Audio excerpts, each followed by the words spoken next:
Welcome, everyone.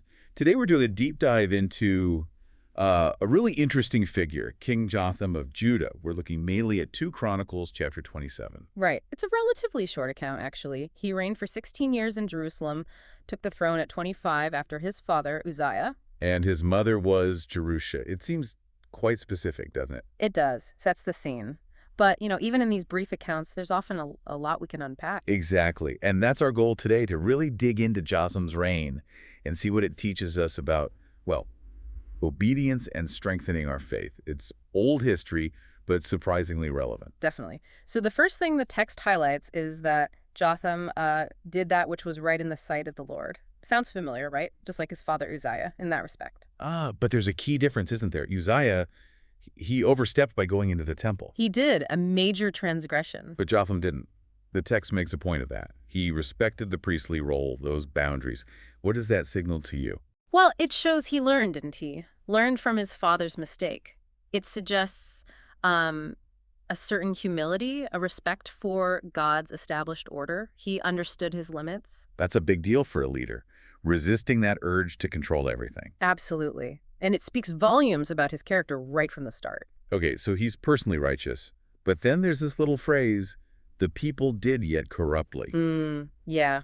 That's the sobering part. It tells us that, even really good, godly leadership, it doesn't automatically fix everything or change everyone in society. So the takeaway there is more about individual responsibility. I think so. It really highlights that your personal faithfulness, your obedience, it matters regardless of what everyone else is doing.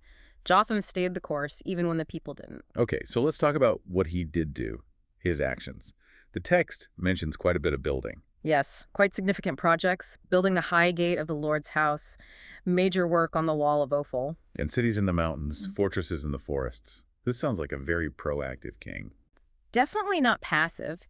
He was clearly diligent, focused on strengthening the kingdom, its infrastructure, its defenses. You could see that as just good governance, good strategy. You could, but it also fits with his character, right? This sense of responsibility, of building up, of preparing.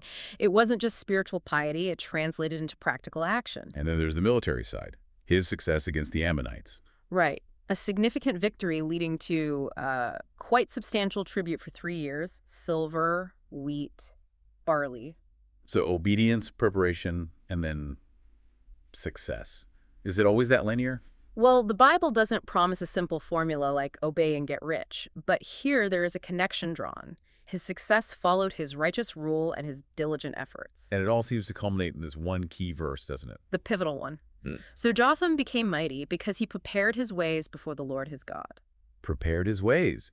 That phrase really stands out. It wasn't just luck or inheritance or even just the building projects alone. Exactly. His strength, his might, it was fundamentally linked to his intentionality, his spiritual grounding, his deliberate choice to align his life, his reign, with God's will. It's about preparation. So let's bridge this to today.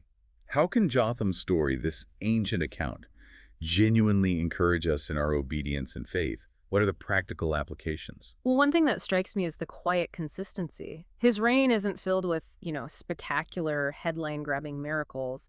It's more about steady faithfulness. That's a powerful idea in our world, which often values the loud and dramatic. Right. Jotham shows that real strength can be found in that day-in, day-out integrity. Consistent obedience, even in small things, builds a strong foundation. It's a powerful witness in itself.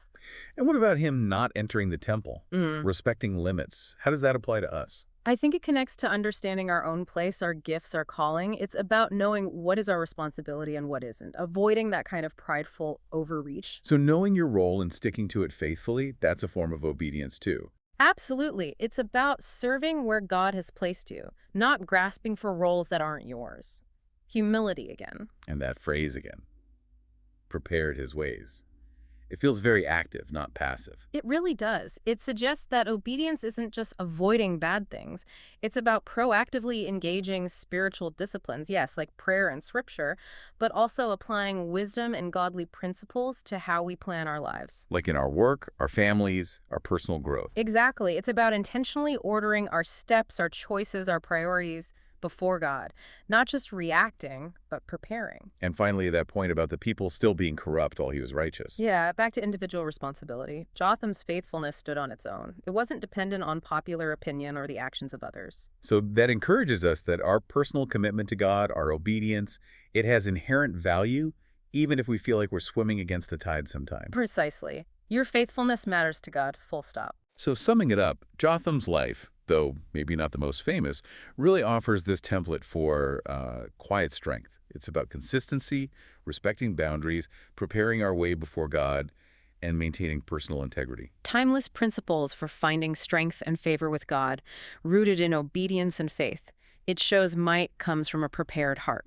Which brings us to a question for you, our listener, to reflect on.